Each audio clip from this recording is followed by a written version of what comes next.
You're listening to Spark TV, where we bring you daily interviews with real women in business at all stages. I'm your host, Danielle Lewis, and I am so grateful to have you here. So, on that topic of AI, what are you seeing in the market right now? Like, how can a woman in business act, or how should she be thinking about leveraging AI to grow her business?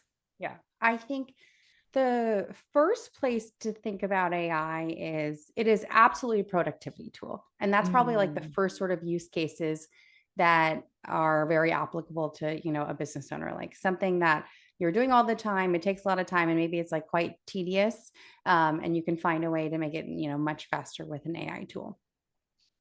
But we need to shift our thinking from AI is not just a productivity tool to AI as a growth accelerator and can be a growth engine for your business. So it can, depending on what your business is, right? It can help you get to better insights for bigger ideas. It can help you create new services. It can help you deliver better work to your clients. It can help you better upskill your clients. It can essentially do so many things. And the way that I always tell people is, look, the world of AI is so overwhelming. Okay. Mm. Like there is a new tool every day, like really probably every hour. So I always tell people focus on what is called an LLM or a large language model. And ChatGPT is like the best example of an LLM, right? These models like ChatGPT are trained on massive amounts of data and they can do so many things. People today are like maybe just writing an email with ChatGPT. That is just scratching the surface of what is possible. And so what I always tell people is become an expert in a tool like ChatGPT, spend a lot of your time and energy, like stay focused, because that capability combined with your own expertise and experience, a critical part, those two together will give you superpowers. So Mm. stay focused, don't get distracted by the tools, and just become an expert. And because, by the way, those tools are getting better every day. And that's like Mm. the thing also that like gets me energized and also continues to blow my mind is if you think about it, like AI is the least capable it will ever be. So people will, like it's easy to sort of, complain about things like, oh, it didn't give me like the best image or, oh, like, the ad didn't look great. Okay, well, it still created an ad in a fraction of the time at a fraction of the cost. And like, it wasn't that bad. And you better start learning that now because soon the technology is going to be incredible. And if you're not Mm. learning now, you will be massively behind, honestly, in probably just a couple of months or a year or two. Yeah, that is such incredible advice. I've never heard anyone say that before, that it is the least capable that it will be right now. Like you're so right. Everything is improving every day. Every time I go in there, it's like it's leveled up in some way. And I'm like, oh my God, I'm behind. I need to learn. But I do love that idea of, you know, focusing in on one tool, really learning that and using it as a kind of a jumping off point.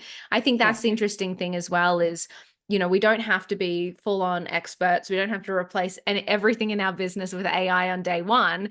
But if we just start with something small, see the impact, and then sort of roll out from there.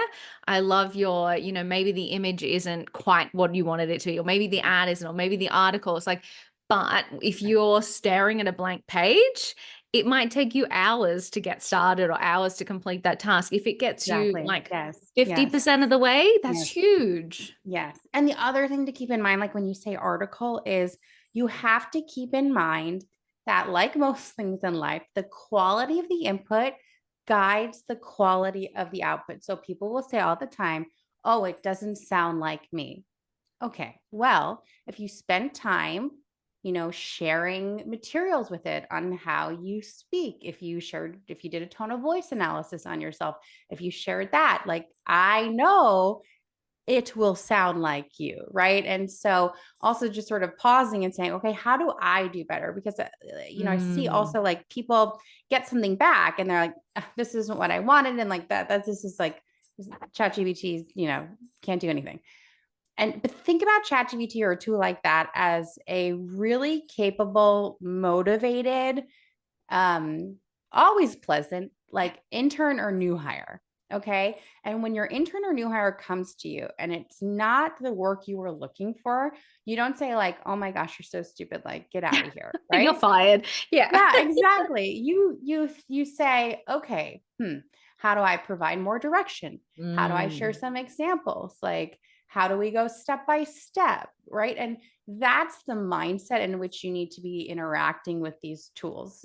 People kind of think it's like a one and done. No, you need to have a conversation. Like, very few people get exactly what they are looking for on their first prompt. Like, it is a process, it is a conversational tool back and forth. Yeah, and I'm continuously blown away. So I've been using Chat GPT specifically for a while, and Right. it's like when we finish a task, it Yes. started talking to me like I talk to it. So I have this funny like, "Oh my God, you're the best," like this that I say to people, and it started saying, "Oh, you're the best" to me. Yeah. I'm like, Yeah. "Wow, this is freaky." Yeah. It really is incredible.